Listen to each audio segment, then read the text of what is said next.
அறிவோம். அனைவருக்கும் நமஸ்காரம். இப்போ நம்ம பார்க்க இருக்கின்ற வகுப்பு முண்டக்க உபநிஷதம். இப்ப நெறைய உபநிஷதங்கள் இருக்கு. அது நெறைய இருந்தாலும், நாம இப்ப பார்க்க போற உபநிஷதம் முண்டக உபநிஷதம் பார்க்க இருக்கிறோம். இப்ப இந்த பரமனை அறியக்கூடிய பலவாறான பாடங்கள் இருக்குது இல்லையா? அதுல வரக்கூடிய பெரும்பாலான விஷயங்கள் எல்லாமே நம்முடைய சனாதன தர்மத்தின் வழியில் வந்த வேதங்களை அடிப்படையாக வைத்துக் கொண்டு தான் நம்முடைய வழக்கத்தில் நடைமுறையில் இருக்கின்றன.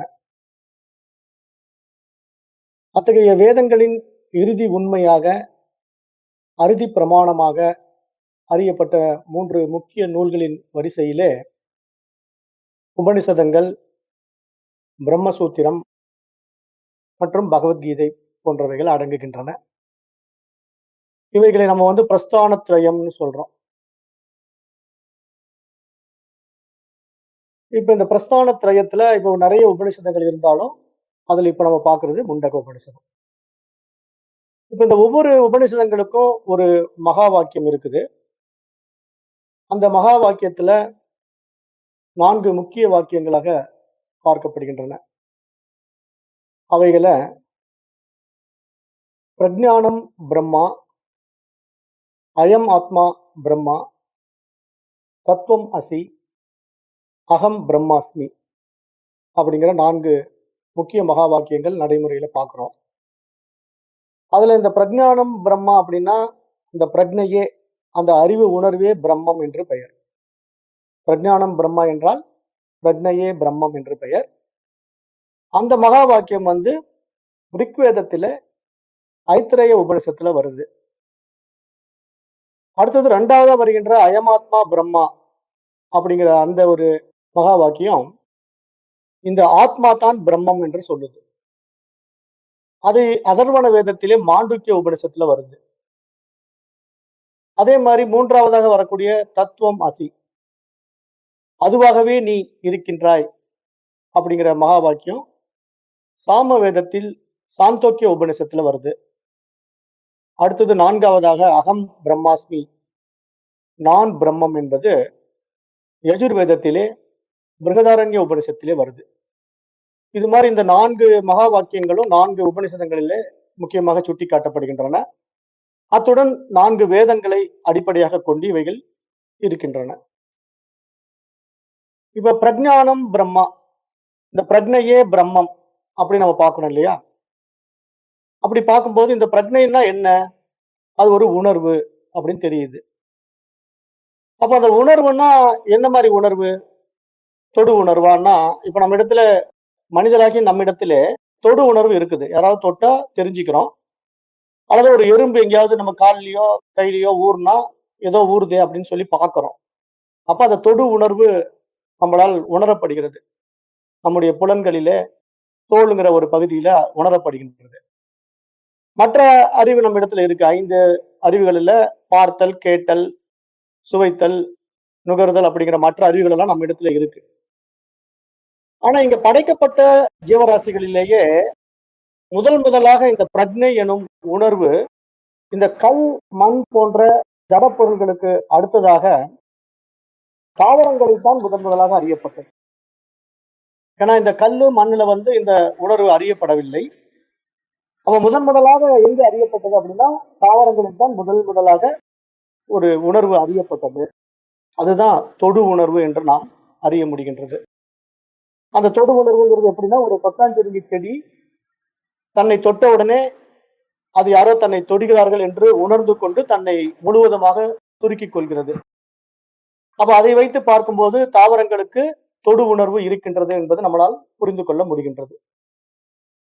அப்ப இது போன்ற அந்த பேரறிவு தன்னைத்தான் அறிய தன்னால் உண்டாக்கி கொண்ட பல்வேறு உபாதிகளின் வாயிலாக அறிய முயற்சிக்கின்றது. அவ்வாறு அது அறிய முயற்சிக்கின்ற முயற்சியின் முதல் படிநிலையாகத்தான் படைப்பின் முதல் அம்சமாக தாவரங்கள் பார்க்கப்படுகின்றது. அப்ப இவ்வாறு அது முயற்சித்து அறிவு பரிமாணத்திலே படிப்படியாக முன்னேறி அந்த புலன்களின் அடிப்படையிலே 5 புலன்களுக்கு அப்பாற்பட்டு 6ஆம் அறிவு கொண்ட மனிதன் என்ற நிலையிலே அது ஒரு நிறைநிலை மனிதனை உண்டாக்கி அவன் மூலம் அவனது தனித்த தன்னுணர்வை ஒட்டுமொத்த பேருணர்வு நிலைக்கு உயர்த்தி கொண்டு தன்னைத்தான் அது உணர்கின்ற அந்த உயரிய முழுமை தன்மையைத்தான் இங்கு வேதம் சுட்டிக்காட்டுகின்றது. அப்படி வேதம் சுட்டிக்காட்டுகின்ற ஒரு மந்திரம் இருக்கின்றது. அது உபனிஷத் மந்திரம் தான், சாந்தி மந்திரம்.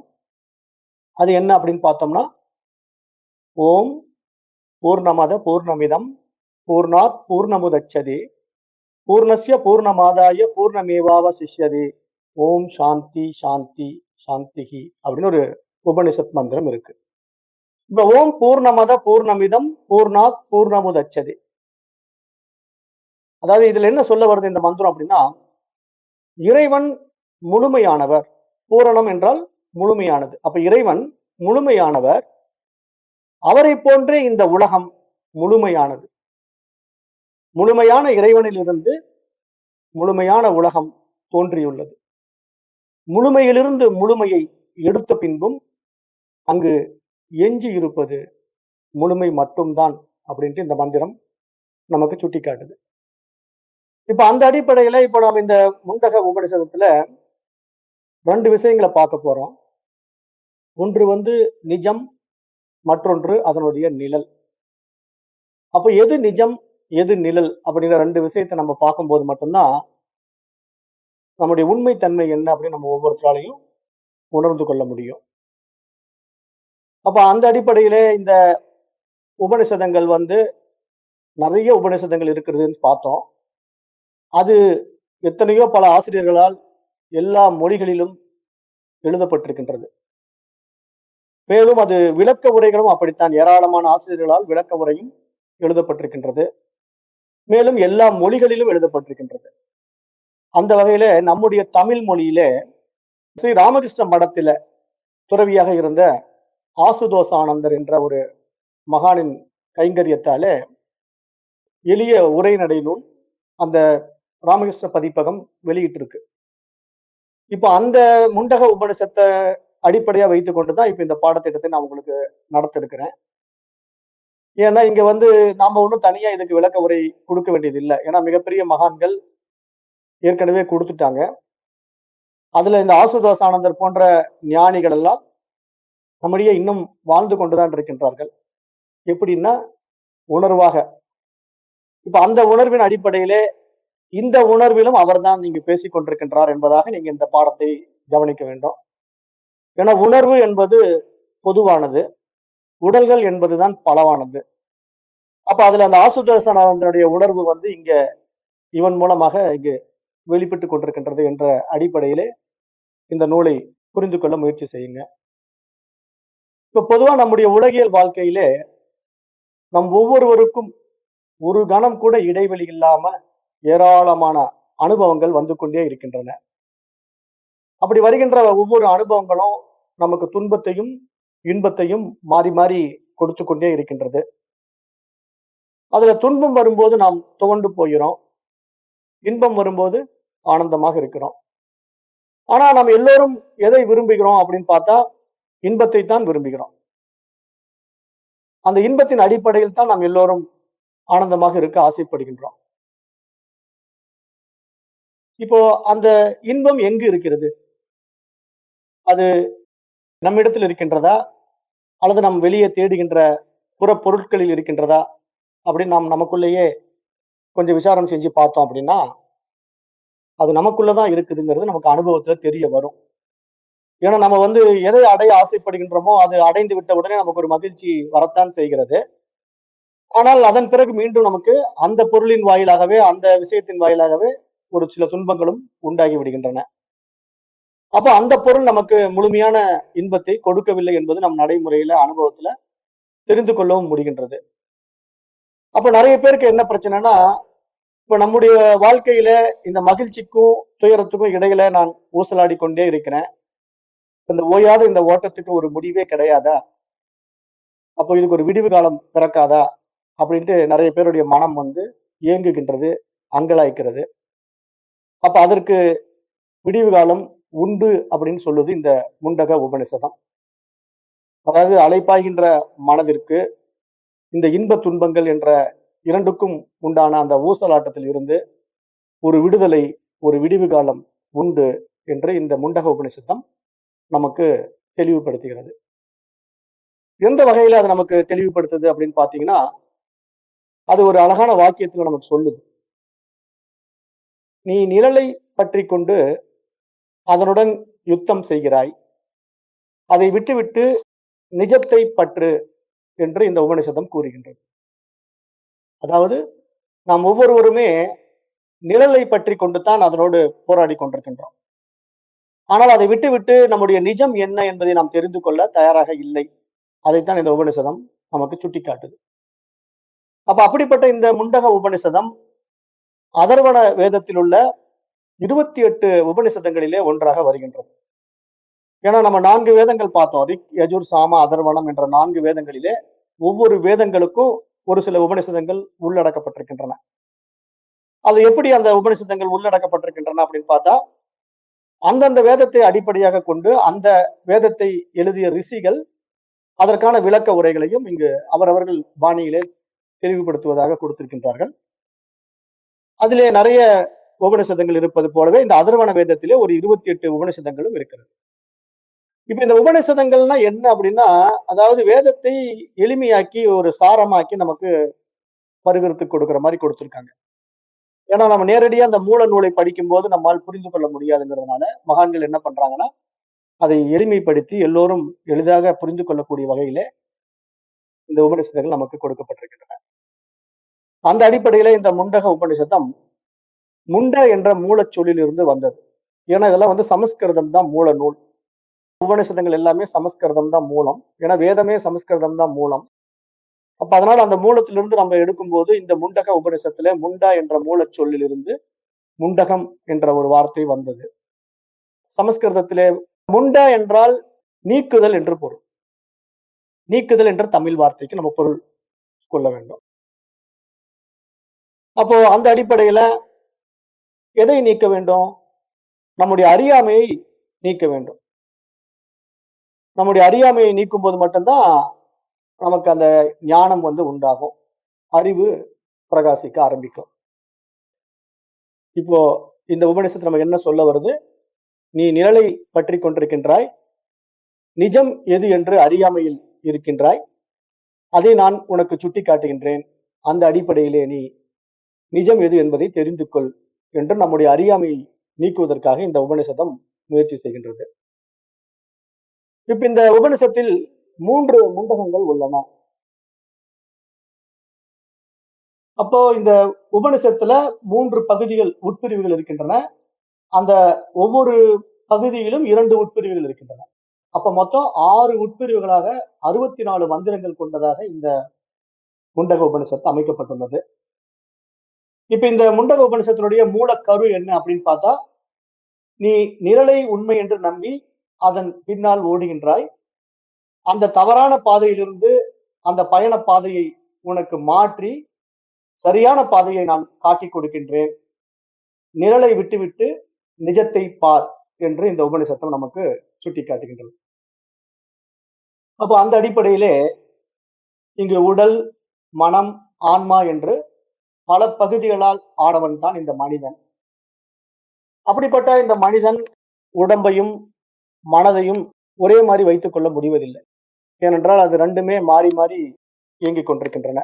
மனம் ஒரு போக்குல போகுது, உடல் ஒரு போக்குல இழுக்குது. உடல் ஒரு போக்குல போகுது, மனம் ஒரு பக்கம் இழுக்குது. அப்ப இந்த நிலையிலே மனிதன் தன்னை தான் உணர முடியாமல் இருக்கின்றான். அப்படிப்பட்ட நிலையில அவனுடைய பிரச்சனை என்னன்னா, அந்த உடலுக்கும் மனதிற்கும் ஆதாரமான அந்த அறிவை, அந்த ஆன்மாவை அறிய முடியாமல் அவதிப்பட்டுக் கொண்டிருக்கின்றான். அப்ப இங்க உண்மை எது அப்படின்னு பார்க்கும்போது, அந்த அறிவு, அந்த ஆன்மா தான் இங்கு நிஜம். இந்த மனமும் உடலும் அதனுடைய நிழல் என்று தெரிந்து கொள்ளணும். அப்ப இங்க நிழல் எது, நிஜம் எது என்று பார்க்கும்போது, இங்கு ஒரே ஒரு விஷயம்தான் இருக்கின்றது நிஜமாக. அதுதான் நம்முடைய உணர்வு, பிரக்ஞை என்ற அறிவு. இப்ப இந்த இடத்துல உங்களுக்கு உணர்வு, அறிவு அப்படின்னு சொல்லும்போது சந்தேகம் வரலாம். எப்படிங்க அது உணர்வுனாலும் அறிவுனாலும் ஒன்றாக முடியும் அப்படின்னு ஒரு கேள்வி ஒரு சிலருக்கு வரலாம். இப்ப நம்ம இங்க என்ன புரிந்து கொள்ளணும் அப்படின்னா, இப்போ படைக்கப்பட்ட ஜீவராசிகளிலேயே முதன் முதலாக தன்னைத்தான் உணர்ந்து கொள்ளுகின்ற ஒரு அறிவை ஓரறிவு தாவரம் பெற்றது.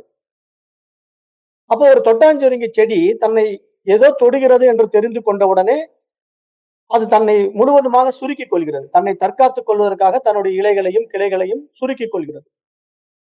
அப்ப அப்படி சுருக்கிக் கொள்ளுகின்ற அந்த செடி எப்படி தெரிந்து கொண்டது? தன்னை ஒருத்தன் தொட்ட உடனே அந்த உணர்தல் என்ற விஷயம் அதற்கு எப்படி தெரிந்து கொண்டது? அப்போ யாரோ என்னை தொடுகின்றார்கள் என்ற அந்த உணர்வை அங்கு அறிந்து கொண்டது என்றுதான் நாம் இங்க புரிந்து கொள்ள வேண்டும். உணர்கின்றதுன்னா அதுக்கு என்ன அர்த்தம்னா, அறிகின்றது, புரிந்து கொள்கின்றது அப்படிங்கிற மீனிங்ல தான் நம்ம இங்க புரிந்து கொள்றோம். அப்ப உணர்தல் அப்படின்னா, தொடு உணர்வின் அடிப்படையில் நான் ஒன்றை அறிகிறேன், ஒன்றை தெரிந்து கொள்கின்றேன், ஒன்றை புரிந்து கொள்கின்றேன்ங்கிற அடிப்படையில, இங்கு உணர்வு, அறிவு என்பதை பிரித்து பார்க்கக்கூடாது. ஏன்னா இப்ப நெறைய பேருக்கு இதுலயும் சந்தேகம் இருக்கு. உணர்வு வேற, அறிவு வேற அப்படின்ட்டு. இப்ப ஒன்றை உணர்வது யாருன்னா, இப்ப என்னுடைய கால்லயோ, கையிலயோ ஒரு எறும்பு ஊறுது. நான் ஒரு வேற வேலையில மும்முரமா இருந்துட்டு இருக்கிறேன். என்னுடைய கையில ஒரு எறும்பு ஊறுத உடனே நானு கவனிக்கிறேன். அப்ப அது ஊறுதுங்கிற உணர்வு என்னுடைய கையில் இருக்கிற தோலின் மூலமாக நான் உணர்ந்து கொண்டேன் என்றாலும், ஏதோ ஒன்று என் தோளில் ஊறுகின்றது என்ற அறிவு எனக்கு எப்படி உள்ளிருந்து வெளிப்பட்டதோ, அப்படித்தான் இந்த அறிவு இயங்கிக் கொண்டிருக்கின்றது. இந்த ஒட்டுமொத்த பிரபஞ்சமும் அப்படித்தான் இயங்கிக் கொண்டிருக்கின்றது என்ற அடிப்படை உண்மையை நாம் இங்கு புரிந்து கொள்ளவும் வேண்டும். ஏன்னா நம்ம என்ன நினைச்சுக்கிறோம்னா, உணர்வு வேற, அறிவு வேற அப்படின்று நெறைய பேர் குழப்பத்துல இருக்கிறதுக்கு இங்க ஒரு புரிதல் வரணும். ஏன்னா இங்க உணர்வே அறிவு, அறிவே உணர்வு. அதை தன்னை உணர்ந்து கொள்வதை அறிந்து கொள்வதாகத்தான் இங்கு நாம் புரிந்து கொள்ள வேண்டும். அப்ப அந்த அடிப்படையில இப்ப நம்ம என்ன பண்ணிட்டு இருக்கிறோம்? அறியாமையினால நிழலுடன் நாம் நம்மை ஒன்றுபடுத்தி பார்ப்பதை விட்டுவிட்டு, அந்த நிஜத்துடன், அந்த உணர்வுடன் நம்மை ஒன்றுபடுத்தி காண வேண்டும். அதனைத்தான் நாம் அனுபூதியிலே உணர வேண்டும். அந்த அடிப்படையில் தான் இந்த உபனிஷத்தின் தனி கருத்தாக, இந்த உபனிஷத்தினுடைய உட்கருவாக இங்கு முண்டக உபனிஷத்தம் பேசுகின்றது. அந்த அடிப்படையிலே இங்கு வித்யைகள் பற்றி கூறுது. வித்யைன்னா கல்வி. அதாவது அதை அறிந்து கொள்வதற்கான ஒரு தனித்துவமான ஒரு வித்தை இருக்கிறது அப்படின்னு சொல்லி இந்த உபனிஷத் பேசுது. அந்த வித்தை என்ன அப்படின்னா, இறைவனை அடைவதே ஒவ்வொரு மனிதனின் லட்சியமாக இருக்கின்ற பொழுது, அதாவது அந்த இறைவனை அடைதல், அறிதல் என்ற அடிப்படை விஷயம் என்ன அப்படின்னா, அது ஒரு ஆனந்த நிலை, மகிழ்ச்சி நிலை என்பதனாலே அதைத்தான் நாம் ஒவ்வொருத்தரும் தேடிக்கொண்டு ஓடிக்கொண்டிருக்கின்றோம். ஏன்னா, அது நம்முடைய சுயம், நம்முடைய யதார்த்தம் தான். அதாவது ஆனந்தம் என்பது நம்முடைய இயல்பு. அது நம்முடைய யதார்த்தம். அதனால நம்ம என்ன பண்றோம்? ஏதேனும் ஒரு பொருளின் மூலமாக, ஏதேனும் ஒன்றின் மூலமாக நாம் செய்ய முடியுமா என்பதை பார்க்குது. அப்ப இங்க வந்து இந்த வித்தை, இந்த முண்டக உபநிஷதம் வித்தைகளை பற்றி பேசுது. அப்ப வித்தைன்னா இங்க வித்யா அப்படின்னாலும் ஒண்ணுதான். ஏன்னா வித்தை அப்படின்னா வித்யான்னாலும் அங்க வந்து கல்வி அப்படின்னு நம்ம புரிந்து கொள்ளணும். இப்ப இந்த கல்வி வந்து எண்ணற்ற கல்விகள் இருக்கிறது. அதாவது ஒவ்வொரு உபநிஷதங்களும் ஒவ்வொரு வித்தையை பற்றி பேசுகின்றன. பல வித்தைகளை பற்றி பேசுகின்றன. அந்த வித்தைகள் வந்து நம்ம பயிற்சி பண்ணி, அந்த சொல்லக்கூடிய அந்த கல்வியிலே நம்ம முறையாக பயின்று, அந்த பயிற்சியை நாம் நடைமுறைப்படுத்தி, நாம் அடைய வேண்டிய இலக்கை அடைய வேண்டும் என்று அந்த உபனிஷத் ரிஷிகள் நமக்கு சுட்டிக்காட்டுகின்றார்கள். அப்ப அப்படிப்பட்ட அந்த வித்யைகள், கல்வி என்பது எண்ணற்ற கல்விகள் இருக்கின்றன. அதுல 14 முக்கிய உபனிஷத்தங்களாக சுமார் 35 வித்தைகள் அடையாளம் காட்டப்பட்டிருக்கின்றன.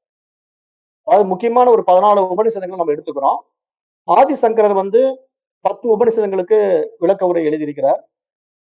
அப்புறம் நடைமுறையில ஒரு 14 உபநிஷதங்கள் தான் அதிகமாக இருக்கின்றன. மற்ற உபநிஷதங்கள் நடைமுறையில இல்ல. அதுல 35 வித்தைகள், இந்த 14 உபநிஷதங்களை அடிப்படையாக வைத்துக் கொண்டு 35 வித்தைகள் நமக்கு அடையாளம் காட்டப்படுகின்றன. இதுல என்ன பிரச்சனை? ஏன் எல்லா உபநிஷதங்களும் நம்மளால எடுத்துக்க முடியல? எல்லா வித்தைகளும் நம்மளால நடைமுறைப்படுத்த முடியல அப்படின்னா, அது பல ஆயிரக்கணக்கான ஆண்டுகளுக்கு முன்னாடி எழுதப்பட்ட நூலாக இருக்கிறதுனாலயும், 2வது அது செவிவழி செய்தியாக அந்த காலத்துல வாங்கி மற்றவர்களுக்கு அது பரப்பப்பட்டதுனாலயும், அது சரியாக எடுத்து எழுதப்படாத காரணத்தினால, அப்புறம் அந்த வித்தையினுடைய செயல்முறைகளை பற்றி புரிந்து கொள்ள முடியாதனால, அதனுடைய பொருளை சரியாக புரிந்து கொள்ள முடியாதனால நமக்கு அது நடைமுறைக்கு கொண்டு வரப்படவில்லை. அதனால நிறைய உபநிஷதங்கள் வந்து நமக்கு நடைமுறையில கொண்டு வரப்பட முடியல. கொண்டு வர்ற முயற்சி எடுத்தாலும் அதுல இருக்கக்கூடிய வித்தைகளை நம்ம கற்றுக்கொள்ள முடியல. காரணம் என்னன்னா, அதுல வந்து மொழி பிரச்சனை, அந்த விஷயத்தை தெரிந்து கொள்வதனால புரிதல் நமக்கு சரியா வரல. அதனாலேயே நிறைய நம்முடைய நூல்கள் வந்து நடைமுறையில இல்லாம போயிடுச்சு. அப்ப இந்த உபனிஷத் பொறுத்தவரைக்கும், முண்டக உபனிஷத்துல இப்ப நம்ம காண இருக்கிற வித்தை என்ன அப்படின்னு பார்த்தீங்கன்னா, அட்சர பராவித்யை அப்படின்னு சொல்லுது. அட்சரம் அப்படின்னா எழுத்து. அது பரான்னா அந்த பரம்பொருளை குறிக்கக்கூடிய ஒரு விஷயமாக பார்க்கப்படுகின்றது.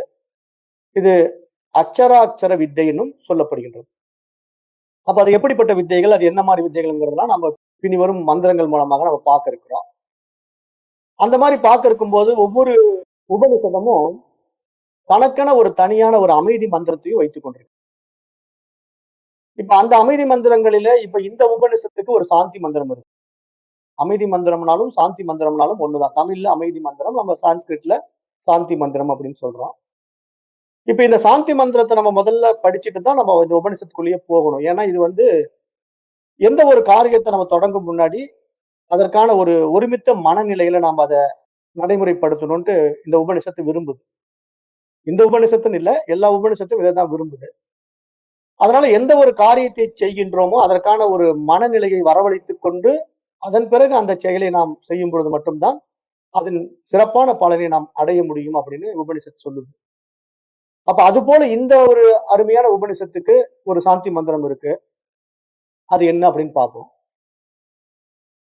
ஓம் பத்ரம் கர்ணேபி ஸ்ருணுயாம தேவாः பத்ரம் பஷ்யேமாச்சபிரஜத்ராः ஸ்திரைரங்கைः சுஷ்டுவாம் சஸ்தனூபிः व्यचेम देवहितं यदायुः स्वस्ति न इन्द्रो वृद्धस्रवाः स्वस्ति न पूषा विश्ववेदाः स्वस्ति न तार्क्ष्यो अरिष्टनेमिः स्वस्ति नो बृहस्पतिर्ददातु ஓம் சாந்தி சாந்தி சாந்தி. இதுதான் இந்த முண்டக உபனிஷத்துக்கான சாந்தி மந்திரம். இப்போ இங்க என்ன சொல்றாங்கன்னா, ஓம் பத்ரம் கர்ணேபி சுருணியாம தேவாகா. இப்ப கர்ணம்னா காதுகள். தேவர்களே, காதுகளால் நாங்கள் நல்ல விஷயங்களை மட்டுமே கேட்க வேண்டும். பூஜிக்க தகுந்தவர்களே, கண்களால் நாங்கள் நல்ல விஷயங்களை மட்டுமே காண வேண்டும். உறுதியான அங்கங்களுடன் கூடிய நல்ல ஆரோக்கியமான உடலுடன் ஆயுள் முழுவதும் நாங்கள் உங்களை துதிக்க வேண்டும். உங்களுக்கு நன்மை செய்தவாறு நாங்கள் வாழ வேண்டும். தீமையை அளிக்கின்ற கருடன் நமக்கு நன்மை செய்யட்டும். பிரகஸ்பதி நமக்கு நன்மை செய்யட்டும். உலகியலில் மூழ்கடிப்பதற்கான விஷயங்கள், உயர் வாழ்க்கையை தூண்டுகின்ற விஷயங்கள் ஆகிய இரண்டுமே நம்மிடத்திலே கொடுக்கப்பட்டிருக்கின்றன. அவைகளை நாம் நன்கு உள்வாங்கி புரிந்து கொள்ள வேண்டும் என்பதாக இந்த சாந்தி மந்திரம் அமைக்கப்பட்டிருக்கின்றன. இப்போ இந்த சாந்தி மந்திரத்துல காதுகளால் நாங்கள் நல்ல விஷயங்களை மட்டுமே கேட்க வேண்டும், கண்களால் நாங்கள் நல்ல விஷயங்களை மட்டுமே பார்க்க வேண்டும் என்ற ஒரு பிரார்த்தனை மந்திரமாக இது அமைக்கப்பட்டிருப்பதை கவனிக்க முடிகிறது. அப்ப இங்க இந்த உபனிஷத்துல பிரார்த்தனை மந்திரம் என்பது யாரை யார் பிரார்த்திப்பது? ஏனென்றால் உபனிஷத் சொல்ல வர்ற ஒரு கருத்து என்னன்னா, இங்க இருப்பது ஒன்றே, அது இறைவன் மட்டுமே அப்படின்னு சொல்லும்போது, அப்போ அந்த இறைத்தன்மைக்கு வேறாக வேறு ஏதேனும் ஒன்று இருக்கிறதா? அதுதான் அதுக்குதான் வழிபாடு பண்ணுகின்றதா அப்படின்னு பார்த்தா, இங்க எப்படி நம்ம இந்த இடத்துல புரிந்து கொள்ள வேண்டும்னா, இப்ப இந்த பிரபஞ்ச படைப்பை நம்ம பார்க்கும்போது, இப்ப இந்த சூட்சும பஞ்சபூதங்கள் வந்து ஸ்தூல பஞ்சபூதங்களாக பஞ்சீகரணத்திலே உண்டாக்கி எல்லாமே நமக்கு நடைமுறையில அனுபவத்துக்கு வந்திருக்கு. அப்ப அப்படி படைக்கப்பட்ட பஞ்சபூதங்களை தான் நம்ம என்ன பண்றோம்? நீர், நிலம், நெருப்பு, காற்று, ஆகாயம் என்ற 5 விதமான பூதங்களை நம்ம கையாண்டு கொண்டிருக்கிறோம். இங்கு படைக்கப்பட்ட அத்தனையுமே அந்த பஞ்சபூதங்களை அடிப்படையாக வைத்துத்தான் படைக்கப்பட்டிருக்கின்றது என்ற அடிப்படை உண்மையும் நாம் தெரிந்து வைத்துக் கொண்டிருக்கின்றோம். அப்ப அப்படிப்பட்ட பஞ்சபூதங்களை நாம் ஒன்றை ஒன்று சார்ந்து வாழ்ந்து கொண்டிருக்கின்றோம் என்பதனால, இப்ப இந்த உடல் எடுத்துக் கொண்டிருக்கின்ற இந்த ஜீவன் அந்த பஞ்சபூதங்களின் அடிப்படையிலே உண்டாக்கப்பட்டிருப்பதினாலே, அந்த 5 பூதங்களும் ஒன்றை ஒன்று சார்ந்து, ஒன்றுக்கொன்று உதவி செய்து கொண்டு, நாம் நன்ற நிலையிலே வாழ வேண்டும் என்பதாகத்தான் இங்கு பிரார்த்திக்கப்படுகிறது.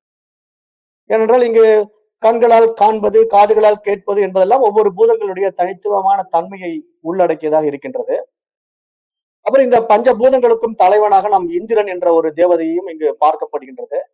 இதெல்லாம் நம்ம கடந்த பாடத்திட்டங்கள்லயே பார்த்தோம். ஒவ்வொரு புலனுக்கும் ஒரு பிரதான தேவதையை நம்ம இங்க வைத்துக் கொண்டிருக்கின்றோம்.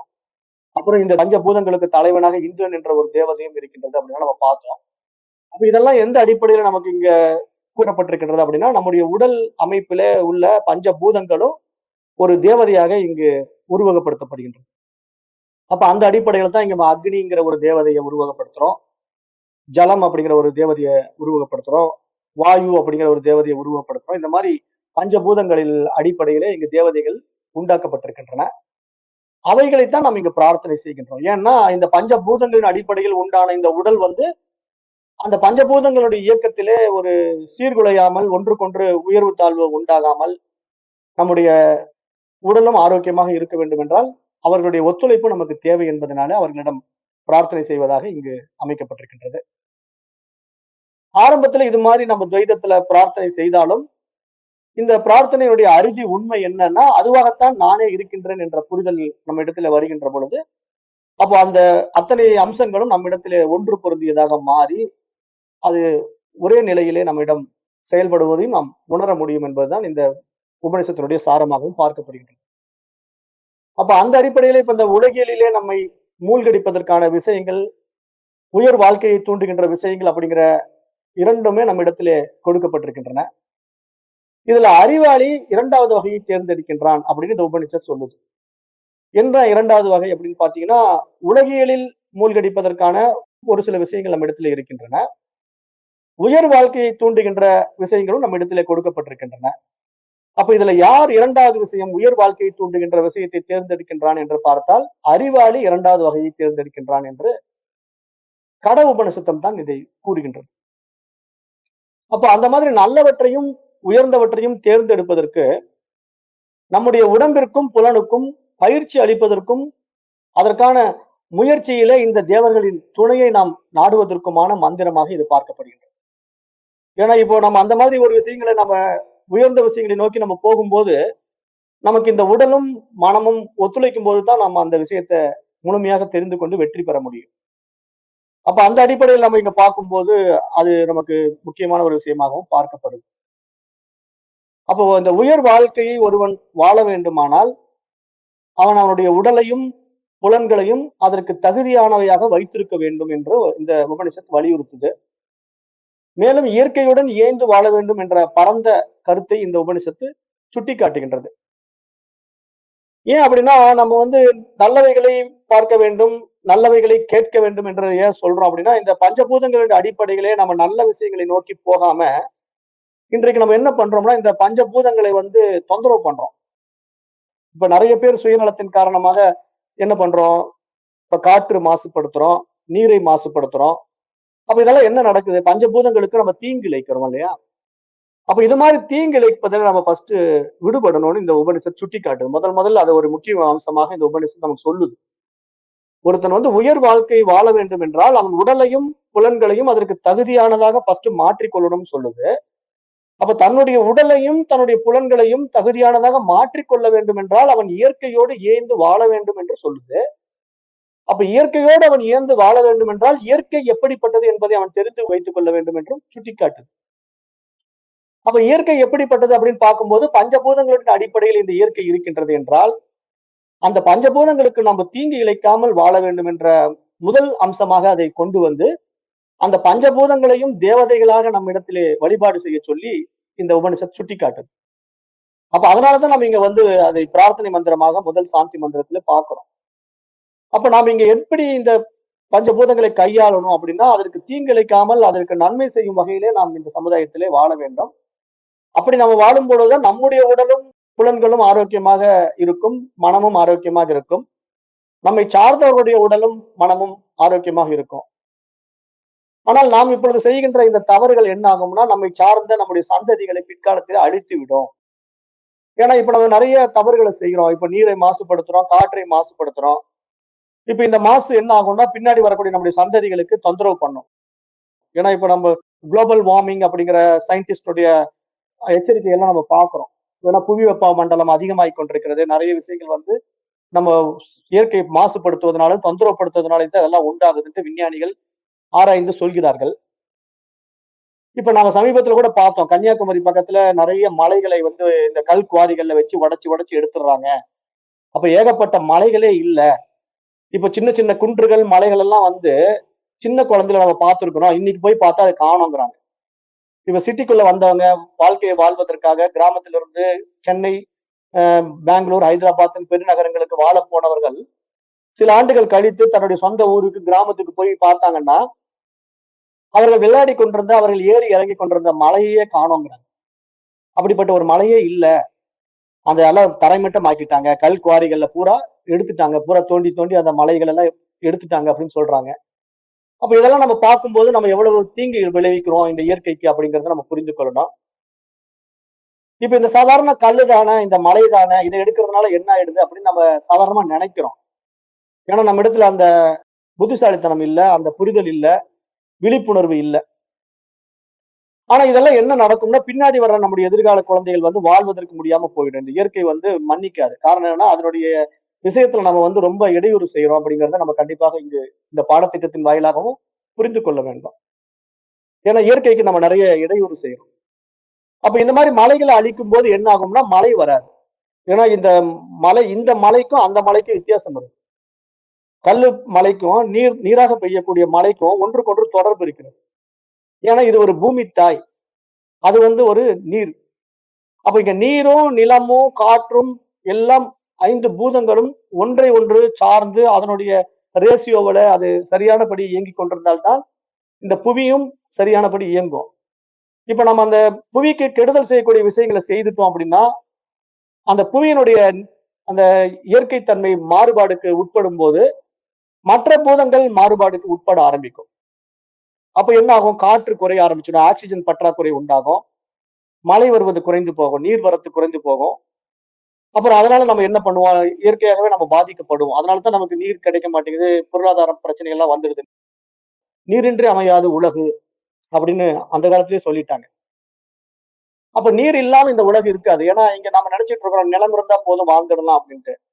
ஆனா நீர் இல்லனாலும் இந்த நிலம் இருக்காது. அப்ப அதனால அதெல்லாம் நம்ம புரிந்து கொண்டு இயற்கையோடு நம்ம இணைந்து வாழ வேண்டும் என்று இந்த உபநிஷத்து ரொம்ப ஆழமாக இங்க நமக்கு சுட்டிக்காட்டுகின்றது. அப்ப அந்த இயற்கையோடு நம்ம இணைந்து வாழ வேண்டும் என்றால், நமக்கு எத்தகைய அறிவு தேவைப்பட வேண்டும் அப்படின்னு சொல்லுது. இதே உபனிஷத் சொல்லுது.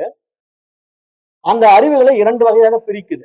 இந்த உபனிஷத் எப்படி பிரிக்குதுன்னா, சாதாரண அறிவு, உயர் அறிவு என்பதாக 2 விதமான அறிவை இங்கு சுட்டிக்காட்டுது. அப்போ இந்த உயர் அறிவுனா என்ன? சாதாரண அறிவுனா என்ன? அப்படின்னு சொன்னா, இப்ப உயர் அறிவு என்பது இந்த வேதங்களை படித்து, இந்த வேதங்களின் வாயிலாக, உபனிஷத்துகளின் வாயிலாக, பகவத்கீதை, பிரம்மசூத்திரம் போன்ற நூல்களின் வாயிலாக நாம் தன்னைத்தான் அறிந்து தன்மயமாகக்கூடிய ஒரு உயர் அறிவை பற்றி பேசுகிறது. அந்த உயர் அறிவு தன்னைத்தான் அறிந்து தன்மயமாதல் அப்படின்னா என்ன அப்படின்னு சொல்லுது. தெளிவா என்ன சொல்லுதுன்னா, தன்னைத்தான் அறிந்து கொள்ளும்போது நானே எல்லாமாக இருக்கின்றேன் என்ற அந்த ஒருமைத்தன்மை அங்கு நிலைநாட்டப்படுகின்றதுன்னு சொல்லுது. ஏன்னா இங்க நான் என்ற நிலைப்பாடு இங்க என்ன சொல்ல வருது இந்த உபனிஷத் அப்படின்னா, உணர்வுங்கிற அடிப்படையில சொல்ல வரும்போது, இப்ப அந்த ஒரு அறிவு தாவரத்திலே நான் உணரப்பட்டு, 6 அறிவு படைத்த மனிதன் ஆகிய அந்த 6வது புலன், அதாவது பகுத்தறிவு என்ற ஒரு நிலைப்பாட்டிலே அந்த ஒரே உணர்வு தன்னை மேலும் மேலும் ஆழமாக உணர்ந்து கொள்ளக்கூடிய ஒரு நிலையாக பார்க்குது. அப்படி அந்த பேரறிவு, பேருணர்வு தன்னை தான் உணர்ந்து கொள்ளக்கூடிய அந்த நிலைப்பாட்டிலே இந்த உடல்களாகிய பல்வேறு பரிணாமங்களிலே பயணம் பண்ணி வந்து, இன்னைக்கு மனிதன் என்கின்ற உயர் பரிமாணத்திலே அது மிக பிரமாதமாக பிரகாசித்துக் கொண்டிருந்தாலும், அந்த பிரகாசத்தை குறுக்கு வழியிலே கையாளுகின்ற பொழுது நமக்கு இடையூறுகள் வருது அப்படிங்கிறதையும் இங்க இந்த உபனிஷத் சுட்டிக்காட்டுது. ஏன்னா இந்த உபனிஷத் எழுதின ரிஷிகள் எல்லாமே தீர்க்க தரிசிகள்.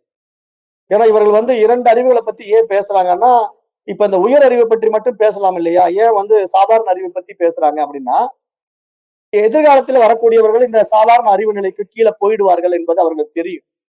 ஏன்னா இவர்கள் வந்து இந்த மாரி கீழ் நிலைக்கு நோக்கி ஏன்னா தாவரத்திலிருந்து தான் மனிதன் வந்தான்.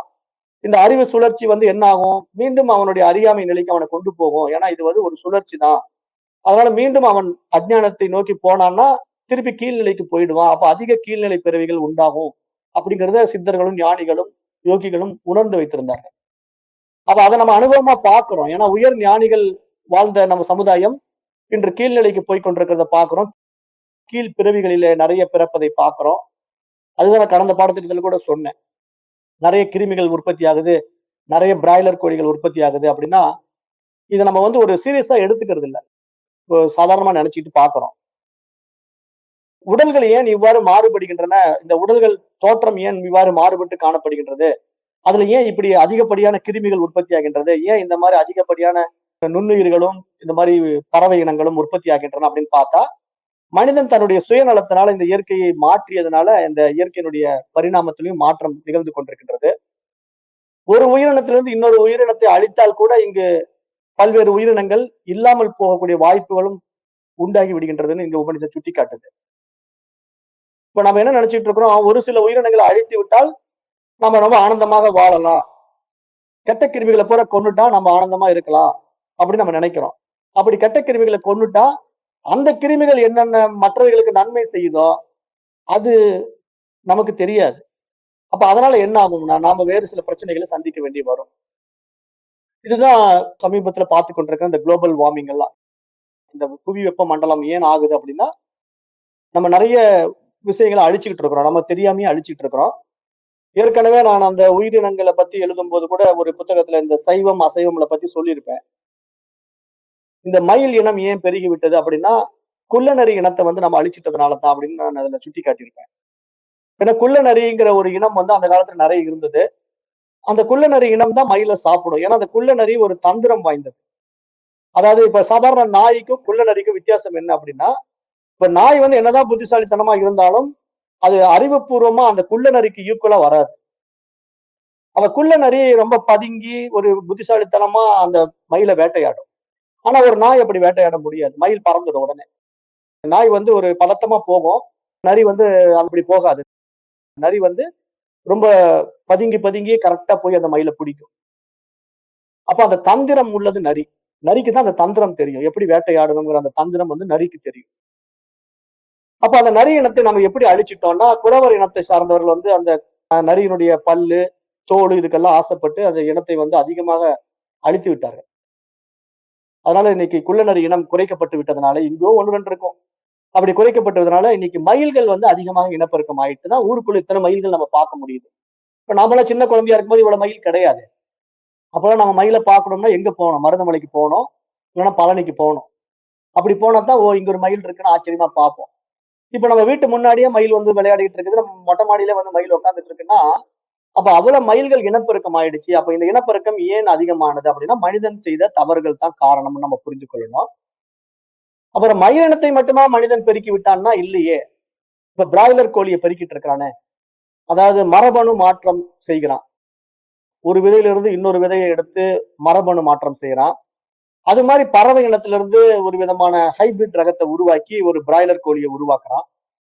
அப்ப இந்த பிராய்லர் கோழிங்கிறது ஒரு மருந்துனாலேயே தான் வளரும். சாதாரண கோழி மாதிரி வளர முடியாது. அப்ப அதுக்கு என்ன பண்றோம்? ஹார்மோன் இன்ஜெக்ஷன் போட வேண்டியிருக்கு. அதனுடைய வளர்ச்சிக்கு தூண்டுவதற்கான ஒரு ஹார்மோன் இன்ஜெக்ஷனை போட வேண்டியிருக்கு. அந்த ஹார்மோன் இன்ஜெக்ஷனை கொடுக்கும்போது தான் அது அவ்வளவு பெருசா வளருது. அந்த கறி நல்ல டேஸ்டா இருக்குதுன்னு சொல்லிட்டு அந்த பிராய்லர் கோழியை வாங்கி சாப்பிடக்கூடிய சின்ன சின்ன குழந்தைங்க எல்லாம் இன்னைக்கு என்ன ஆகுது? 10 வயசுலயே 9 வயசுலயே வயசுக்கு வந்துடுது. இப்ப இளம் பெண்கள் எல்லாம் பாத்தீங்கன்னா, சின்ன குழந்தைங்க ஸ்கூலுக்கு போகுது. 5வது படிக்கிற, 6வது படிக்கிற பொண்ணுங்கலாம் வயசுக்கு வந்துடுது. அந்த பொண்ணுக்கு வயசு எவ்வளவுங்கன்னு கேட்டா 9 வயசுங்க, 10 வயசு தான் சொல்றாங்க. ஆனா அன்னைக்கெல்லாம் வந்து 16 வயசுல தான் ஒரு பெண் வந்து வயசுக்கு வரணும். ஏன்னா அதான் என்றும் 16 அப்படின்னு சொல்லுவோம். 16 வயது நிலைன்ட்டு படம் கூட எடுத்தாங்க. அந்த 16 வயது நிலைன்னா என்னன்னா, அதுதான் ஒரு இளமை பருவம். அந்த 16 வயதுல அந்த பருவம் ஆகும்போது தான், அந்த பொண்ணுக்கு வந்து செக்ஸ் கிளாண்ட் தூண்டப்படும். அப்ப அந்த செக்ஸ் கிளாண்ட் மூலமா அவ என்ன பண்ணுவான்னா, அவளுக்கு தேவையான ஆண் துணையை தேடுவா. அதுக்குண்டான நாட்டம், காதல் எல்லாமே வரும். அது 16 வயதுல வரும்போது, அந்த நேரத்துல நம்ம அதை சரியாக முறைப்படுத்தி, அவர்களுக்கு செய்ய வேண்டிய வேலையை செஞ்சு வச்சுட்டோம்னா, அந்த குழந்தைங்க நல்ல விதமான ஆரோக்கியமான வாழ்க்கையை வாழும். இப்ப இந்த 9 வயசு, 10 வயசுலயே இந்த மாதிரி வயசுக்கு வர்ற குழந்தைங்களுடைய வாழ்க்கை எப்படி இருக்குன்னா, டேட்டிங், சாட்டிங்ன்னு இப்படி போயிடுச்சு. அப்ப என்ன ஆகுதுன்னா, அந்த ஃபீலிங்க வந்து ஒரு சின்ன வயசுலயே ஆரம்பிச்சிடுது. அப்ப அவங்களால கட்டுப்படுத்த முடியல. 16, 18 வயசுலயும் கட்டுப்படுத்த முடியாம போயிடுது. காரணம் இந்த பருவம் அடைந்ததுனால. ஆனா இது தெரியாம நம்ம அந்த காலத்துல பருவம் அடைவதற்கு முன்பாகவே பாலர் திருமணமும் செய்த காலம் இருந்தது. நம்முடைய தர்மத்திலே, நம்முடைய இந்து தர்மத்திலே 16 வயது பருவமங்கை ஆவதற்கு முன்னாடியே 10 வயசுல 8 வயசுலயே வந்து இவன் தான் உனக்கு கணவன் என்று பாலர் திருமணம் செய்து வைத்தோம். அப்படிதான் அந்த பாலர் திருமணத்துல அந்த ரமாபாய்ங்கிற அந்த பெண்மணி சின்ன வயசுலயே கணவனை இழந்து விட்டதுனால அவ வந்து அந்த பெண்களுடைய முன்னேற்றத்திற்காக நிறைய பாடுபட்டா. அதை வந்து நான் இந்த சனாதன தர்மம்ங்கிற நூல்ல எழுதியிருப்பேன். அதை பற்றி ஒரு விவரங்கள் முன்னுரையிலேயே கொடுத்திருப்பேன். ஏன்னா அந்த பெண் வந்து ஒரு பிராமண குலத்தைச் சேர்ந்தவள்.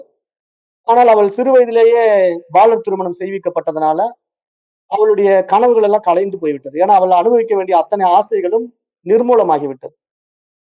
அப்ப என்ன பண்றா? ஏன் இதற்கு காரணம்? அவ தன்னுள்ளேயே ஆராய்ந்து பார்க்கும்போது இந்த சமூகம் வரையறுத்துக் கொண்ட ஒரு விதமான சடங்கு சம்பிரதாயங்கள் போய் சிக்கிக் கொண்டிருக்கிறதுங்கிறத அவ பார்த்தா.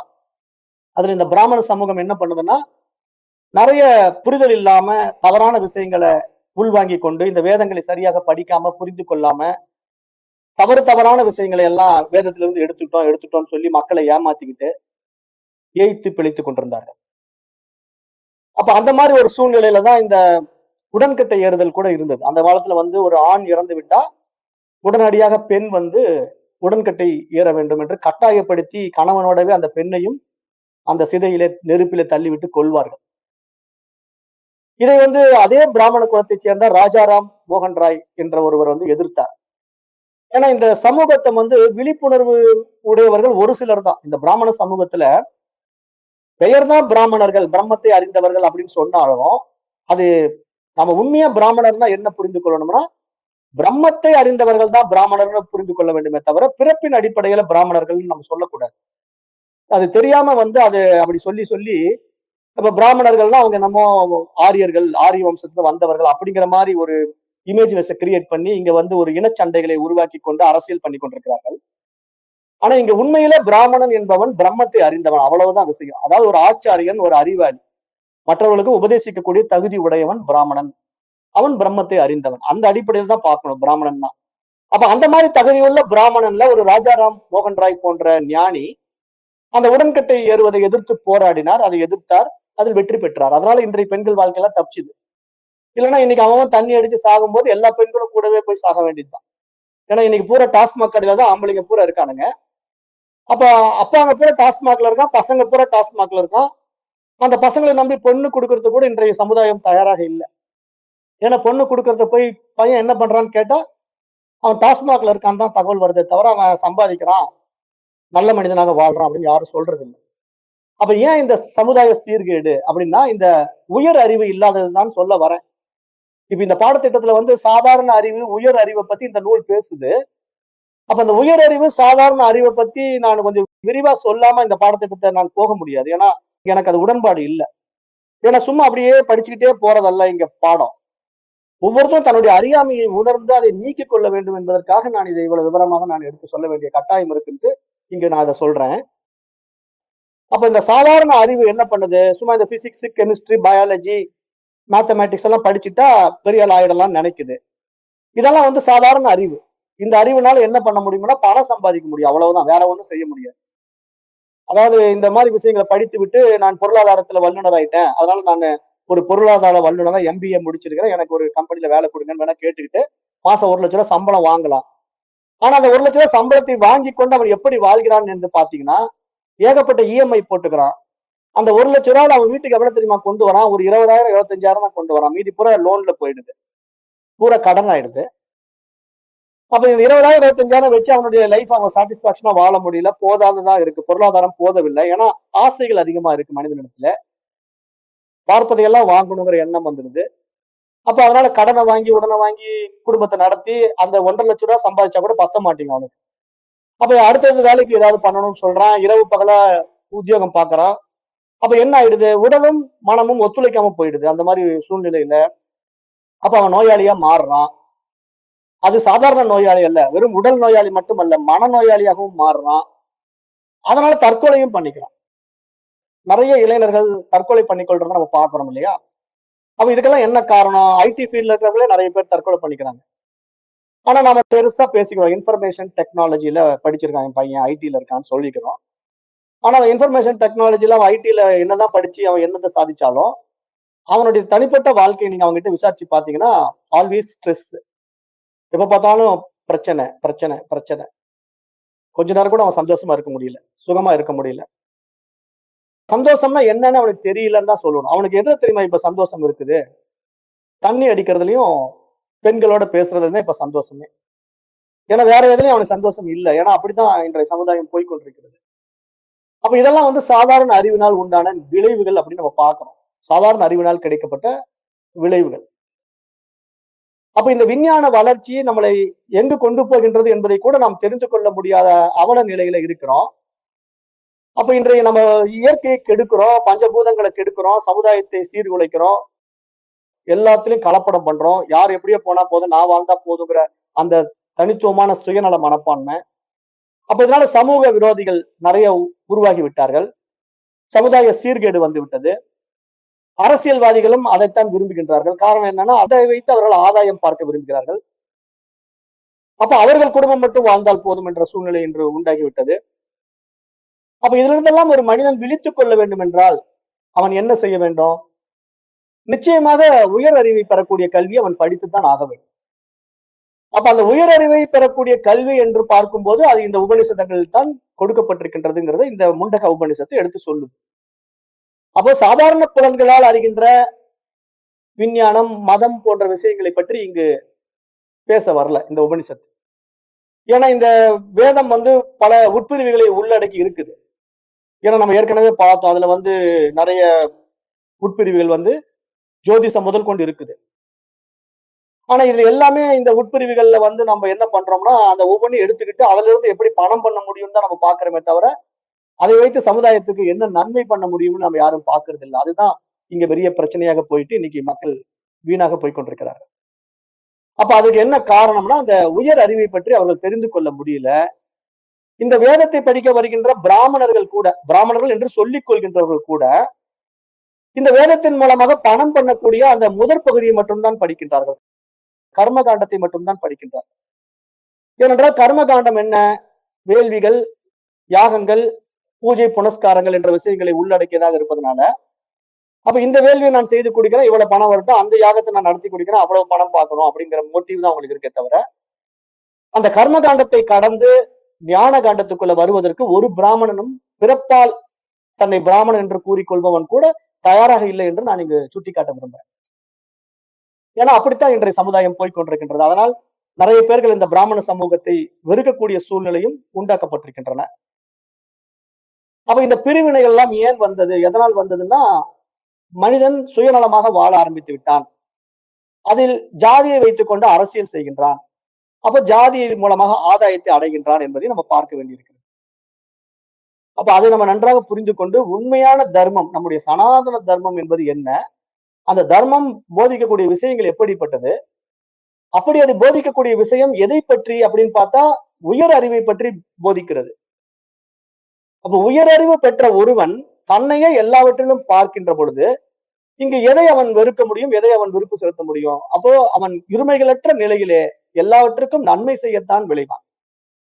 இப்ப நான் வந்து என்னுடைய உடம்பு மேல எனக்கு ஒரு அக்கறை இருக்கும். என்னை மட்டும் நான் பாவிக்கின்றேன்னு வச்சுக்கோங்களேன். எனக்கு ஒரு அபிமானம் என் மீது இருக்கின்றது அப்படின்னா, என்னுடைய உடம்பை பற்றி எனக்கு ஒரு தனித்த அக்கறை இருக்கும். என்னுடைய உடம்பு மேல ஒரு தனி அக்கறை வச்சு நான் அதுக்கு உண்டான முக்கியத்துவம் கொடுத்து அதை கையாளுவது போல, இந்த உபனிஷத்தை தெரிந்து கொண்டவன் எல்லா உடல்களுக்குள்ளும் நானே உணர்வாக இருக்கிறேன் என்று தெரிந்து கொண்டு விட்டால், இங்கு எல்லாவற்றையும் நேசிக்க தொடங்கி விடுவான். யாரையும் வெறுக்க மாட்டான். அங்கதான் வந்து இங்க அன்புங்கிற ஒரு விஷயத்தையே நம்ம ஆழமாக பார்க்க முடியும். இப்ப நம்ம இடத்துல இருக்கக்கூடிய அன்பு எதன் அடிப்படையில இருக்குதுன்னா, இப்ப நான் என்னை சார்ந்தவர்களிடத்துல அன்பு வைக்கின்றேன். எப்படி? என்னுடைய மனைவி, என்னுடைய குழந்தைகளிடத்திலே நான் அன்பு வைக்கின்றேன். காரணம் அவர்கள் என்னை சார்ந்தவர்கள். நான் திருமணம் செய்து கொண்டதால் இவள் என் மனைவி. என்னால் பெறப்பட்டதனால் இது என்னுடைய குழந்தைகள் அப்படிங்கிற அடிப்படையில நான் அன்பு செலுத்துகின்றேன். இப்ப இந்த அன்பு எப்படிப்பட்டது? சுயநலம் சார்ந்த அன்பு. ஏன்னா என்னுடைய குடும்பம், என்னுடைய வாழ்க்கைங்கிற மாதிரி ஒரு சுயநலம் சார்ந்த அன்பு. ஆனா இங்க வேதம் என்ன சொல்ல வருதுன்னா, அந்த அன்புதான் சிவம்னு சொல்லுது.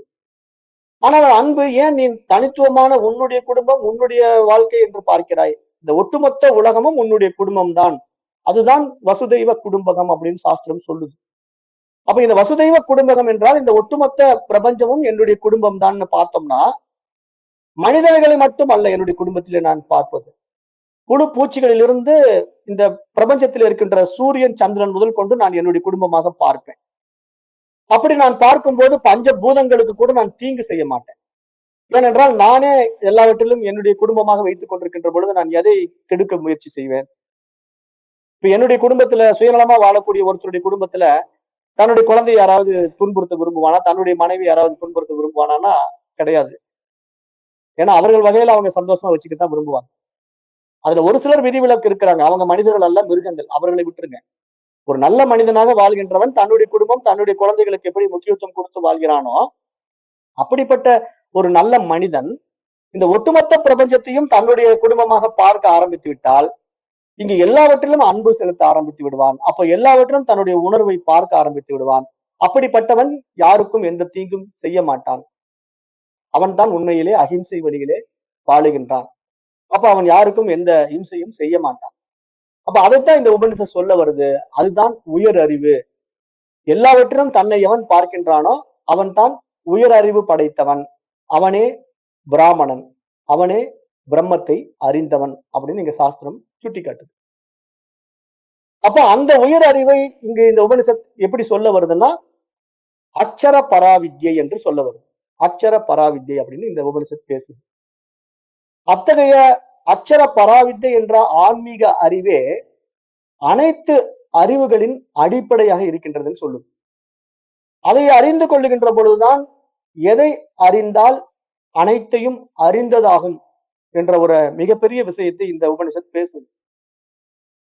எதை அறிந்து கொண்டால் வேறு எதையும் அறிய தேவையில்லையோ அதை அறிவதே அறிவு என்று உபனிஷத் சுட்டி காட்டுகின்றது. அப்ப அந்த அடிப்படையிலே இந்த உபனிஷத்திலே முதல் மந்திரம் ஒண்ணு வருது. அது என்னன்னு பார்ப்போம். ஓம் பிரம்மா தேவானாம் பிரதமக சம்பபூவ விஸ்வஸ்ய கர்த்தா புவனஸ்ய கோப்தா ச பிரம்ம வித்யாம் சர்வ வித்யா பிரதிஷ்டாம் அதர்வாய ஜேஷ்ட புத்திராய பிராக. இது இந்த உபனிஷத்தினுடைய முதல் மந்திரம். இப்ப இந்த மந்திரம் என்ன சொல்லுதுன்னா பிரம்ம தேவர்கள் தான் முதலில் தோன்றியவர் அப்படின்னு சொல்லுது. இந்த மந்திரம் முதலில் படைக்கப்பட்டது. இந்த அறிவின் முதல் படைப்பாக பிரம்மாவை பார்க்கிறது. அந்த பிரம்மா தான் இந்த உலகை படைக்கின்றவர், காப்பவரும் அவரே அப்படின்னு சொல்லுது. அப்ப அவர்தான் அனைத்து அறிவுகளின் அடிப்படையான ஆன்மீக அறிவை தான் பெற்ற அந்த உயரிய அக்ஷர பராவித்யாவை தனது முதல் வந்த மூத்த மகனான அதர்வணனுக்கு உபதேசித்தார் அப்படின்னு இந்த மந்திரம் சொல்ல வருது. அதர்வாய ஜேஷ்ட புத்திராய பிராகா. அதாவது என்னுடைய அந்த பிரம்மா தன்னுடைய முதல் மகனான அதர்வணனுக்கு உபதேசித்தார். இப்ப இதை எப்படி நம்ம புரிந்து கொள்ளணும் அப்படின்னா, இப்ப சாதாரணமா இந்த அறிவு, இந்த விஷயம் எப்படின்னா அது ஒரு ஒளி வடிவானது. இப்ப நம்ம அறிவுன்னா நம்ம என்ன சொல்றோம்? அறிவு பிரகாசம் அப்படிங்கிறோம். இப்ப அறிவுங்கிறத நம்ம எப்படி சுட்டி காட்ட முடியும்? உணர்வுங்கிறது எப்படி சுட்டி காட்ட முடியும்? அது ஒரு பிரகாசமாக இருக்கிறது, ஒரு ஒளியை போன்றது அப்படின்னு நம்ம சொன்னாதான் புரிந்து கொள்ள முடியும். ஏன்னா அதுல ஒரு தேஜஸ் இருக்கு, ஒரு பிரைட்னஸ் இருக்கு. அதுதான் நம்ம அறிவு ஒளி அப்படின்னு சொல்றோம். அறிவு ஒளி. இப்ப அந்த அறிவு ஒளியை நம்ம இந்த சூரிய ஒளி மாதிரி ஒரு சுயம் பிரகாச ஒளியா தான் பார்க்கணுமே தவிர, அது ஏதோ வேற ஒரு ஒளியை வாங்கி கொண்டு பிரதிபலிக்கின்ற ஒரு ஒளி போல நம்ம பார்க்க கூடாது. இந்த அறிவுக்கு எதுவுமே தேவையில்லை. ஏன்னா இதுதான் எல்லாமாக இருக்கிறது, எல்லாவற்றையும் அறிந்ததாக இருக்கின்றது. அதை அறிந்து கொண்டால் வேறு எதையும் அறிய தேவையில்லைன்னு இந்த உபனிஷத் சொல்லுது. அப்படிப்பட்ட அந்த உயர் அறிவை, அந்த தூய அறிவை, அந்த சுயம் பிரகாச அறிவை அறிந்து கொள்ளுகின்ற பொழுது எல்லாவற்றையும் அறிய முடியும் என்று சொல்கிறது. அப்ப எல்லாவற்றையும் அறிய வேண்டும் என்றால், இப்ப உதாரணத்துக்கு நம்ம நடைமுறையில ஒரு நாற்காலி, ஒரு மேஜை, ஒரு புத்தகம் என்பதை நம்ம பார்க்க வேண்டும் என்றால் அதற்கு ஒரு ஒளி வேண்டும் அல்லவா? ஒரு ஒளி இல்லாம நம்ம முன்னாடி என்ன பொருள்கள் வைத்திருந்தாலும் நம்மால் பார்க்க முடியாது. அப்ப நம்ம முன்னாடி வைக்கக்கூடிய பொருளை, ஒரு புத்தகத்தை, ஒரு மேஜையை, ஒரு நாற்காலியை நான் பார்க்க வேண்டும் என்றால் நிச்சயமாக எனக்கு சூரிய ஒளியின் உதவி தேவை. அவ்வாறு சூரிய ஒளி இல்லாவிட்டால் அட்லீஸ்ட் மின்சார ஒளியின் உதவியாவது தேவை. இரவு நேரத்திலே மின் வெளிச்சத்திலே, மின்ஒளி வெளிச்சத்தினாலாவது நான் அதை வைத்துக் கொண்டு பார்க்க முடியுமே தவிர, மின்சார ஒளியும் இல்லை, சூரிய ஒளியும் இல்லை என்றால் என் முன்னால் இருக்கின்ற பொருட்கள் எதையும் என்னால் பார்க்க முடியாது. அப்போ அத்தகைய ஒளி இல்லாவிட்டால் அந்த அறையில் உள்ள எதனையும் என்னால் காண இயலாது. அதுபோல அந்த ஆன்மீக அறிவின் ஒளி இல்லாவிட்டால், அந்த அற்புதமான அந்த சுயம் பிரகாச ஒளி நம்மிடத்திலே இல்லாவிட்டால், நம்மால் இந்த உலகத்தில் எதையுமே அறிந்து கொள்ள முடியாதுங்கிற அந்த உயர் அறிவு பரிமாணத்தை பற்றி இங்கு இந்த உபனிஷத் பேசுது. ஏன்னா இங்க அது ஆன்மா அப்படிங்கிற ஒரு விஷயம் வந்து அந்த பேர் அறிவு தான் இங்க இருக்கு. ஒரே ஒரு உணர்வு அறிவு தான் இருக்குது. அதை வந்து ஆன்மான்னு சொல்லுது. அப்ப அதனால இந்த பாடத்திட்டத்தை இனிமேல் நீங்க தொடர்ந்து பயணம் பண்ணும்போது, நீங்க அந்த உணர்வு அறிவுங்கிற கண்ணோட்டத்துல மட்டும் இந்த பாடத்திட்டத்தை நீங்க கவனிச்சீங்கன்னா, எளிமையா நீங்க இந்த பாடத்தை உள்வாங்க முடியும். அதை விட்டுட்டு நீங்க ஏதோ ஏற்றி வைக்கப்பட்ட எண்ணங்களில போய் சிக்கிக்கொண்டு பிரம்மம் அப்படின்ட்டு ஒரு கிடைக்காத ஒரு பொருளை பற்றி கற்பனை பண்றதோ, இல்ல வந்து அது ஆன்மா அப்படின்னு ஒரு விஷயத்துக்குள்ள போனீங்கன்னா, ஒரு குழப்பம் மிஞ்சும். ஏன்னா இப்ப நிறைய உபனிஷத்துகள் வந்து இந்த மாதிரி பரிபாஷையில தான் பேசும். ஆன்மா, பிரம்மம் அப்படின்னு தான் பேசும். டைரக்டா அந்த அறிவை பத்தி சொல்லாது. இங்க இந்த உபனிஷத்து வந்து அந்த அறிவை பத்தி தான் பேசுது. ஆனா அந்த உபனிஷத்துடைய இறுதியில அந்த அறிவை பத்தி சுட்டி காட்டினாலும், பெரும்பாலானவர்களுக்கு அந்த அறிவு தான் பிரம்மம்னு தெரிந்து கொள்ள முடியல. ஏன்னா அவங்க கற்பனை எல்லாம் அவங்க ஏற்கனவே ஏற்றி வைத்துக் கொண்ட எண்ணங்களில சிக்கி கொண்டிருக்கிறதுனால, பிரம்மம்னா ஏதோ சிவபெருமான் மாதிரி இருப்பார் போல் இருக்குது. ஜடாமுடி வச்சுக்கிட்டு, சூலாயுதத்தை கையில வச்சுக்கிட்டு வருவாரு. அவர்தான் பிரம்மம் அப்படின்னு கற்பனை பண்ணிக்கிறாங்க. அவர்களெல்லாம் யாருன்னா அந்த சைவ சமயத்தை சார்ந்தவர்களாக இருப்பார்கள்.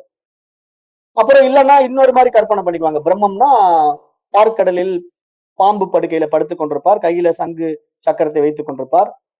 அவர்தான் பிரம்மம் அப்படிங்கிற மாதிரி ஒரு வித கற்பனைக்கு போயிடுவாங்க. அப்ப அது மாதிரி எல்லாம் கற்பனையான ஒரு விஷயத்துக்குள்ள நம்ம மனசு போய் மாட்டக்கூடாதுங்கிறதுனால, இப்ப இங்க இந்த பாடத்திட்டம் என்ன சொல்ல வருதுன்னா, ஆன்மீக அறிவு என்பது அனைத்து அறிவுகளின் அடிப்படையாக இருக்கின்ற அந்த பேரறிவு என்பதை இங்கு சுட்டிக்காட்ட வருது. அதைத்தான் நீங்க ஆன்மான்னு சொல்லுது. அப்ப அந்த அடிப்படையில இங்கு நம்மால் நிழலாக பார்க்கப்படுகின்ற இந்த உடம்பையும், மனதையும் நம்ம நீக்கிவிட்டா, நம்முடைய நிஜம் நமக்கு என்னங்கிறது தெரிய வரும். அப்ப நம்முடைய நிஜம் என்ன அப்படின்னு பார்த்தா, அந்த தூய அறிவு தான் நம்முடைய நிஜம். அப்ப அந்த தூய அறிவு நமக்கு எப்பொழுது பிரகாசிக்க ஆரம்பிக்கின்றதோ, அப்பொழுது அந்த பிரகாசத்தினுடைய வெளிச்சத்திலே நம்முடைய நிழல் என்னன்னு நமக்கு தெரியும். ஏன்னா, இங்க வந்து அந்த பிரகாசம் வெளிப்படும் போதுதான், அதிலிருந்து ஒரு நிழல் வெளிப்படுது இல்லையா? அப்ப அந்த நிழல் எல்லாம் நம்முடைய நிழல் என்பதை நாம் தெரிந்து கொள்ள முடியும். இல்லன்னா நமக்கு வெளிச்சம் இல்லாத நிலையில வந்து குழப்பங்கள் தான் மிஞ்சும். அதுதான் நம்ம ஏற்கனவே பல பாடங்கள்ல பார்த்தோம். கயிறு, பாம்புங்கிற விஷயத்தெல்லாம் நம்ம பார்த்தோம். ஏன்னா ஒரு கயிறு வந்து எப்ப பாம்பா தெரியுது? மங்கிய வெளிச்சத்தினால தானே. அப்ப அந்த இடத்துல சூரிய ஒளி நல்ல பிரகாசமா இருந்தா நிச்சயமா அது கயிறுங்கிறத நம்ம கன்ஃபார்ம் பண்ண முடியும். ஆனா அந்த சூரிய ஒளி பிரகாசமா இல்லாதனால அந்த கயிறை நம்ம பாம்பா கற்பனை பண்ணுவது போல, இங்கு நம்மிடத்துல தூய அறிவு பிரகாசிக்காத காரணத்தினாலே, நாம் நிழலை நிஜம் என்று நம்பிக்கொண்டிருக்கின்றோம் என்பதாக இந்த உபநிஷத்தினுடைய அடிப்படை கருத்தாக நாம் பார்க்க முடிகிறது. அப்ப இந்த மாதிரி இந்த விஷயத்திலிருந்து நம்ம விடுபட வேண்டும் என்றால், அந்த ஆன்மா இருப்பதால் தான், அந்த அறிவு இருப்பதனால் தான் கேட்க முடியாதவற்றை எல்லாம் கேட்க முடிகின்றது. சிந்திக்க முடியாதவற்றை எல்லாம் சிந்திக்க முடிகிறது. அறிய முடியாதவற்றை எல்லாம் அறிய முடிகிறது என்று சாந்தோக்கிய உபனிஷதம் அதையும் சுட்டிக்காட்டுகின்றது. அப்ப அதனால் இங்கு ஆன்மீக அறிவுதான் அனைத்து அறிவுகளின் அடிப்படை என்று இந்த முதல் மந்திரத்திலே சுட்டிக்காட்டப்படுகின்றது. அப்ப இந்த வகுப்பு, இந்த முண்டக உபநிஷத்தினுடைய இந்த வகுப்பு, இந்த முதல் மந்திரத்தோட நிறைவு செய்கின்றேன். நாளைய வகுப்புல 2வது மந்திரத்திலிருந்து நாம் மீண்டும் தொடங்கலாம். நன்றி. ஓம் தத் சத்.